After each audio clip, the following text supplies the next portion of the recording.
los protagonistas de la noticia en Notimundo al Día.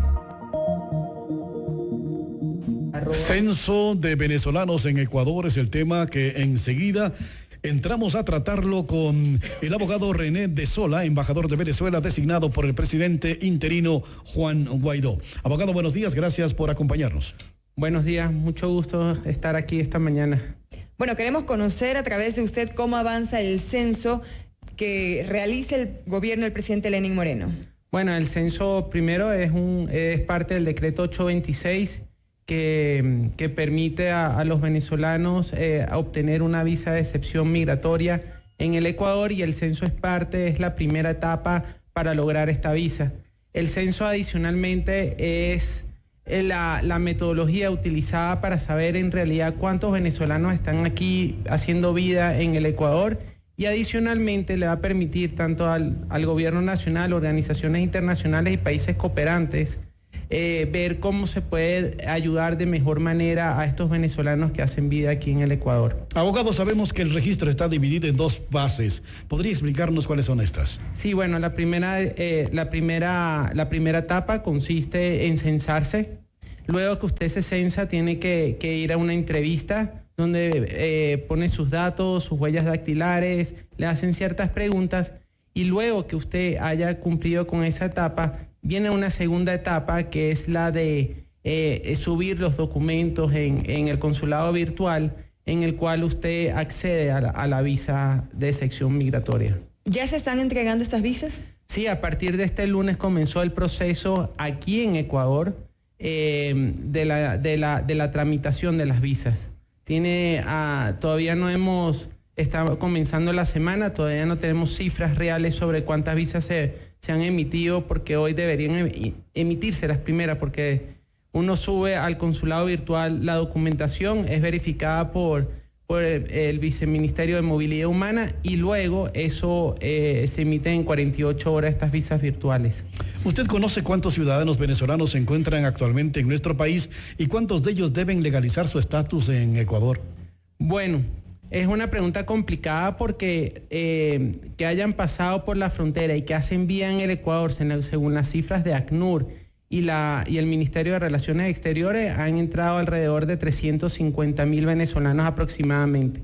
Según nuestros cálculos, porque hay que entender que no todos pasan por un control migratorio y han entrado a través de lo denominado las trochas. Entonces, en nuestras proyecciones podríamos estar hablando de 400.000 hacia 500.000 aproximadamente.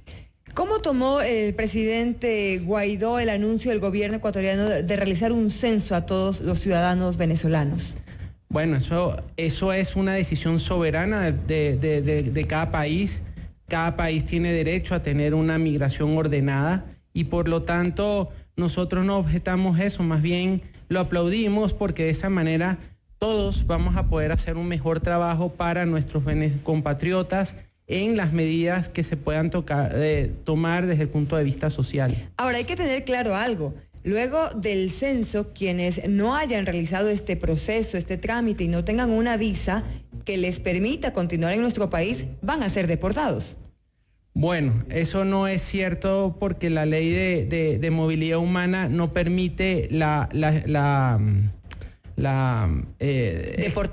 deportación de los venezolanos o de cualquier nacionalidad, salvo que tengan una sentencia condenatoria. Es decir, ellos no han sido juzgados, tienen sentencia condenatoria. Sin embargo, el problema es que independientemente que si usted entra ilegal al país, su proceso, si no está legalizado, no se puede reinsertar rápidamente en la sociedad. Es decir, que una persona que no realice el proceso del censo, que no tenga una visa, que no haya entrado legalmente a nuestro país, ¿puede vivir aquí? Sí, bueno, eso... Y el gobierno no puede deportarlo a pesar de que no haya cumplido con un proceso que se anunció y que está tomando, bueno, y que tomará hasta el próximo año. Bueno, hay una reforma introducida por la ministra de Gobierno y que fue presentada a la Comisión de Asuntos Internacionales de la Asamblea Nacional, que van a modificar la ley de movilidad humana. Hasta el día de hoy no sabemos exactamente cuáles serán esos cambios, pero el Ecuador siempre ha sido un país garantista, su constitución es garantista y tampoco ha buscado ni quiere deportar personas. Lo que quiere es tener una migración ordenada, sujeta a las leyes, y que además lo que se está buscando con este proceso es que todo el mundo el censo solo te va a dar estadística. La visa es una visa especial humanitaria para que puedas hacer bien el Ecuador, pero hay que recordar que además no necesariamente, si no se cumplen los requisitos establecidos para esta visa de excepción migratoria, también hay otros tipos de visas que están alrededor de 22 tipos de visas que puede ser el venezolano podría hacer uso de cualquiera de ellas si no cumpliera los requisitos de esta, ¿no? Abogado, ¿qué requieren los ciudadanos venezolanos para realizar el registro quienes radican en nuestro país? Bueno, el censo es virtual, hay que contestar las preguntas que están ahí. Se entra al consulado virtual, que es www.consuladovirtual.gov.es. Ahí tiene que señalar los datos y solicitar una cita para la entrevista y además tomar huellas dactilares y todo esto. Ahora bien, para la visa de excepción migratoria, lo que se necesita son los siguientes requisitos: ser venezolano, haber entrado antes del 26 de julio al Ecuador, tener antecedentes penales apostillados de los últimos 6 meses, no necesariamente de Venezuela, sino del país donde hayan radicado en los últimos 5 años, y adicionalmente tiene que pagar un formulario que cuesta $50. En el caso de los menores de edad, ¿cómo se procede?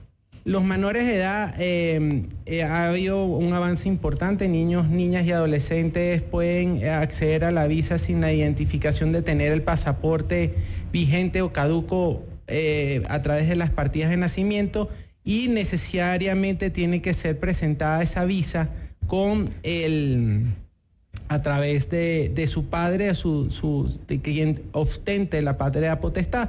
Ambos padres. Un padre lo puede presentar siempre y cuando tenga la autorización del otro padre o de los tutores o curadores. ¿Cómo tomó el presidente Juan Guaidó este requisito obligatorio impuesto a los ciudadanos venezolanos de obtener una visa que, aunque es gratuita, el formulario tiene un costo de $50, y como sabemos la situación en Venezuela, lamentablemente el sueldo básico, el salario, son apenas $2 en algunos casos, en otros casos son más, pero reunir $50 para un ciudadano venezolano es prácticamente imposible. ¿Cómo tomó el presidente Guaidó este requisito indispensable para de alguna manera bloquear el ingreso que se daba a nuestro país?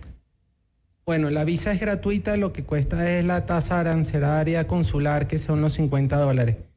Es mejor de lo que teníamos antes, porque antes del decreto 826, acceder a una visa UNASUR costaba $250. Entonces, lograr los $50 es mucho más fácil que los $250 que había que pagar anteriormente. Pero no para todos. No para todos, pero a través de organizaciones internacionales y los países cooperantes se está ayudando a estas personas a acceder a esos $50. Es más, organizaciones nacionales de venezolanos que hacen vida aquí, lo que hacen es lograr esos $50 para un venezolano, pero adicionalmente lo que hacen es que luego usted firma como un contrato y usted, luego que se reinserta en la sociedad, que ya tiene un trabajo, reintegra esos 50 para que otro venezolano lo pueda acceder a esa suma de dinero. Eso es un ejemplo de autogestionarse y poder también legalizarse, porque independientemente la visa siempre era un requisito necesario para hacer vida en el Ecuador. Entonces era importante tener su visa para reinsertarse lo más pronto dentro de la sociedad, ¿no? Abogado, ¿qué plazo tienen los ciudadanos venezolanos que se encuentran en nuestro país para la regularización? Bueno, el proceso ya empezó hace unos meses, empezó en el mes de julio y tienen hasta el 31 de marzo del 2020 para que termine este proceso. Ahora, usted debe conocer, seguramente se enteró de esta detención de 17 ciudadanos venezolanos durante los 11 días de protesta. La ministra María Paula Romo publicó en su cuenta de Twitter que eran venezolanos que habían sido detenidos con información de la agenda presidencial y también del vicepresidente. luego de un proceso corto, la mayoría de ellos salieron. Y uno de los venezolanos, recuerdo que al salir, luego ya de ser detenido, él mencionaba que necesitaba una disculpa pública de la ministra María Paula Romo, porque realmente, según se entendía, había sido una confusión y se había anunciado que eran ciudadanos venezolanos que estaban aquí realizando desmanes. ¿Cómo toman ustedes esas declaraciones de parte del gobierno ecuatoriano? Bueno, cada gobierno y cada ministro es responsable de las decisiones o las declaraciones que hace. La verdad que fue un hecho lamentable, pero también entendemos que la situación que vivía el país en esos días no era algo normal. Lamentamos que le haya pasado esto a estos venezolanos.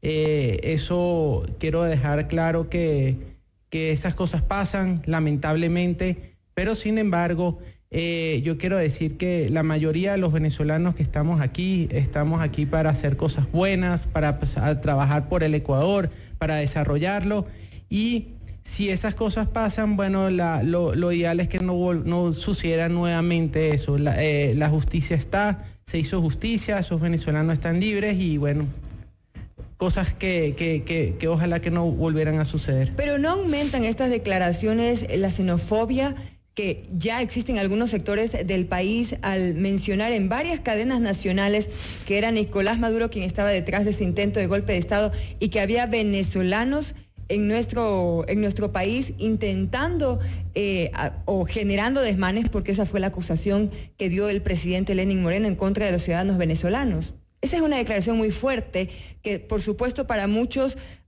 aumenta esa idea de nos quitan el empleo y ahora vienen a generar desmanes y se generaliza lamentablemente. Son declaraciones que efectivamente pueden afectar y traer con eso consigo sesgos de xenofobia. Sin embargo, como nosotros siempre hemos declarado, más bien en el Ecuador el venezolano ha sido recibido de la mejor manera, están contribuyendo, porque no podemos, la diáspora venezolana, hay gente que está en sus trabajos haciendo un gran trabajo, muchas transnacionales y están dirigidas por venezolanos, y otros que han sido emprendedores están contribuyendo de manera positiva con el desarrollo del país.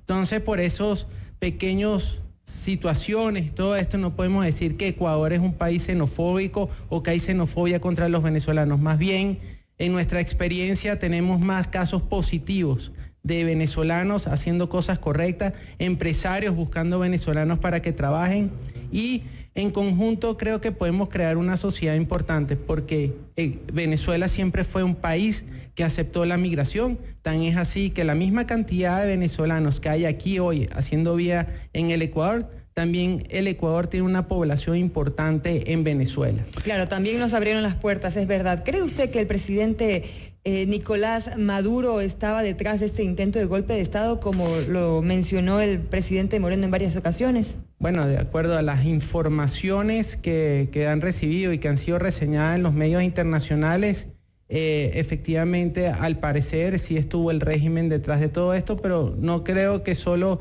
es el conjunto de eso que han denominado el Foro de Sao Paulo o el socialismo del siglo XXI, ¿no? Abogado, el mes pasado la cifra de migrantes venezolanos que abandonaron nuestro territorio ascendió a 8.778 a través de Rumichaca, aeropuertos Quito, Guayaquil y Guaquillas. ¿Cuáles serían las razones que han motivado la salida o el regreso de los ciudadanos venezolanos a su país? En Venezuela se vive una situación sui generis. En Venezuela hay una crisis económica, social y política. Unas personas que no pueden acceder a los servicios públicos como debería ser, unas personas que no tienen, que el poder adquisitivo cada vez es menor y por más que el régimen aumente los sueldos, esos sueldos son efímeros, y como conversaba con un venezolano, por ejemplo, ayer me decía que su sueldo llegó a ser de hasta de $7 y eso solo le daba para comprar 1 kilo de arroz y algo más. Una persona sí puede vivir, una persona sí puede mantener a su familia, una persona con el sistema educativo precario que hoy en día tiene Venezuela, es así que llevamos 2 semanas en donde los maestros venezolanos están peleando por un aumento salarial y condiciones dignas para poder dar clases en los colegios y en universidades. Entonces, cuando un país está deteriorado desde que viene un deterioro continuo durante 20 años, eso ha forzado a los venezolanos a salir del país, a buscar condiciones mejores. Ahora, ¿cuál es la situación que se vive actualmente en Venezuela? Ya han pasado más de 8 meses desde que Juan Guaidó asumió el cargo como presidente, fue reconocido por más de 50 países, pero ¿qué ha cambiado en el país? Porque Nicolás Maduro no ha dejado el poder, no lo hará. Hemos visto que se han abierto mesas de diálogo, pero estas no han causado ningún efecto distinto, no ha cambiado la situación de Venezuela. ¿Qué ha pasado con el presidente Juan Guaidó? El presidente Juan Guaidó sigue trabajando día a día en busca de una solución pacífica para lograr el cese de la usurpación del régimen y poder llegar a una democracia para lograr a eso unas elecciones libres y democráticas. Se sigue trabajando a nivel internacional intensamente, como usted habrá visto, la presión ha aumentado a través de diferentes países, se le han impuesto sanciones a ciertos funcionarios del régimen, las prohibiciones de sanciones económicas, y en ese sentido se sigue trabajando todos los días. No es fácil salir de un régimen que tiene más de 20 años en el país, haciendo lo que ustedes ya conocen, y adicionalmente se les puso una posición muy clara en la mesa de Barbados. Había una solución que si se hubiera implementado y se hubiera acogido por el régimen, hoy en día estaríamos ya trabajando para montar unas elecciones libres, transparentes y democráticas. Lamentablemente, como siempre sucede en esto, el régimen no quiere negociar, no quiere una salida pacífica y no quiere salir del poder. Entonces, ¿Venezuela permanecerá o continuará con 2 presidentes? Seguirá con 2 presidentes, pero estamos seguros que vamos a lograr ese cese de la usurpación y que el camino y la ruta está trazada y se está haciendo todo lo que está en nuestras manos y la comunidad internacional está trabajando activamente para que esto se logre. Ecuador está preocupado por la situación de los venezolanos en nuestro país. Ecuador alerta del difícil contexto regional para atención de migrantes venezolanos. Lo dijo el día de ayer el canciller José Valencia en Bruselas, donde ha solicitado apoyo internacional de la comunidad respecto a esta situación para salir adelante. Claro, la situación económica del país no ayuda, los países cooperantes ayudan, pero la ayuda todavía no ha sido la suficiente que se necesitaría en los países del Cono Sur, y las organizaciones internacionales que ayudan tampoco han podido tener los fondos que se necesitan. Es decir, si bien hay fondos y han sido destinados grandes cantidades de dinero para atender a la diáspora venezolana, sin embargo no ha sido suficiente. Y esto es en un contexto, le voy a poner un ejemplo. Siria tiene alrededor de 6.5 millones de refugiados que han tenido que salir por un movimiento armado, ¿no es cierto? En Venezuela estamos alrededor, y calculamos que hasta final de año serían 5 millones de venezolanos que han tenido que salir forzosamente del país para buscar mejores condiciones. Si usted ve la cantidad de dinero que se le ha dado al proceso sirio comparado con la situación que vive Venezuela, no es suficiente. Entonces, por eso que el canciller está haciendo una alerta, y además esa alerta ha venido desde mucho antes de lo que se denomina las mesas de Quito, diciéndole a los gobiernos, a la cooperación internacional, a la banca internacional: señores, necesitamos más fondos para atender esta tragedia humanitaria que vive Venezuela. ¿Conoce usted cuál ha sido la respuesta? Están trabajando en planes, pero usted sabe que todo eso tiene unos procesos, los procesos son complicados y no es fácil sacar plata del bolsillo para estas situaciones. Además, esto es una situación sui generis que se está viviendo el continente, y el continente no está preparado para enfrentar una situación migratoria como la que se vive hoy en día. Queremos agradecer al abogado René de Sola, embajador de Venezuela, designado por el presidente Juan Guaidó, por haber aceptado esta invitación y por haber conversado esta mañana con nosotros en Notimundo al Día. Muchas gracias, Joana. Este es Notimundo al Día, siempre bien informados. Recuerda suscribirte gratis a nuestro canal de YouTube FM Mundo Live para que seas parte de todo lo que sucede en nuestros estudios.